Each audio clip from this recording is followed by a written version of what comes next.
Hello，大家好啊，我係小五啊。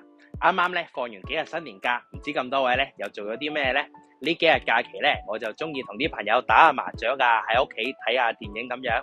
唔知咁多位今年你有冇睇劉德華主演嗰套賀歲片呢？喂，老乖仔啊，贏咗先人發爛仔，你要娶我㗎？今日咧，小五咧帶大家嚟睇天聯呢間別墅。話俾你知，唔係淨係得劉德華屋企花園先可以開到幾台麻雀啊！呢度一樣得，仲有埋泳池可以招呼啲朋友游水添。呢個客廳咧非常之闊落，擺張大梳化，另外我嗰邊咧擺個大屏幕，仿如咧喺戲院睇戲一樣啊！一樓啦有4間房，業主咧將呢一間房啦改咗成日式嘅設計，招呼客人。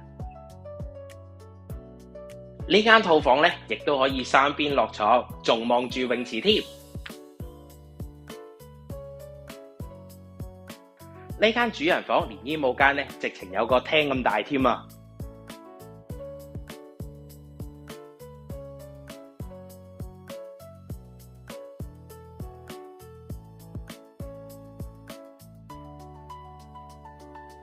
主人房嘅浴室咁大，相信咧咁多位女士一定中意噶啦。好啦，咁我哋今日睇完咁多先。如果跟住落嚟想睇我拍咩嘅話咧，歡迎喺下邊留言話我知啊。我曬完太陽先啦，下次見，拜拜。